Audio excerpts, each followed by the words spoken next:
ആറ്റുകാൽ പൊങ്കാലയോടനുബന്ധിച്ച് കൊച്ചിയിലെ വീടുകളിൽ നടന്ന പൊങ്കാല സമർപ്പണം ഭക്തിസാന്ദ്രമായി.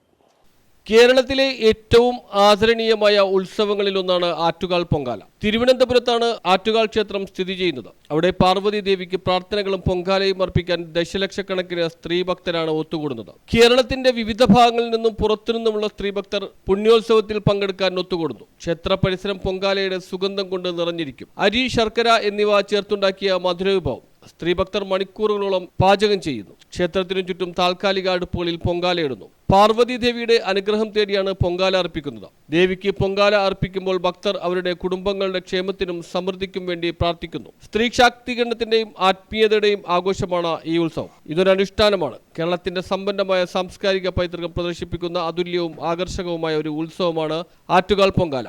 ആറ്റുകാൽ പൊങ്കാലയുടെ ഭാഗമായി വീടുകളിലും പൊങ്കാലയിടുന്നത് പതിവാണ്. കുമ്പളങ്ങി, ഇല്ലിക്കൽ, അഴിക്കകം, പുത്തൻപുരക്കൽ തറവാട്ടിലും ഇതിന്റെ ഭാഗമായി പൊങ്കാല അടുപ്പുകൾ ഉയർന്നു. രാവിലെ 3 പണ്ടാര അടുപ്പുകളിലായാണ് ശിശുപാലന്റെ ഭാര്യ ബിജു, മകൾ അനഘ, സഹോദര ഭാര്യ ഷീബ, ഷിജു എന്നിവരാണ് അടുപ്പുകളിൽ മൺകലത്തിൽ നിവേദ്യം നിറച്ചത്. തുടർന്ന് വീടിനകത്ത് കയറാതെ പുറത്ത് മണിക്കൂറുകളോളം ചെലവഴിച്ച് ഉച്ചയ്ക്ക് 1:15 അടുപ്പിൽ നിന്നും നിവേദ്യം ഏറ്റുവാങ്ങിയത്. വീടിന് മുറ്റത്ത് പ്രത്യേകം അടുപ്പുകൾ ഒരുക്കി കുരുത്തോലപ്പന്തൽ പുഷ്പങ്ങളാൽ അലങ്കൃതമായാണ് ചടങ്ങ് സംഘടിപ്പിച്ചത്. ഇതാദ്യമായാണ് പുത്തൻപുരക്കൽ വീട്ടുമുറ്റത്ത് അടുപ്പ് തയ്യാറാക്കി ആറ്റുകാൽ പൊങ്കാല ദിവസം ദേവിക്കായി നിവേദ്യം സമർപ്പിക്കുന്നതെന്നും ഇതിനായി പ്രത്യേകം വ്രതമെടുത്തതായും വീട്ടമ്മ ബിജു ശിശുപാലൻ പറയുന്നു. മറ്റു വീടുകളിലും പൊങ്കാല സമർപ്പണം നടന്നു. News bureau, Kochi.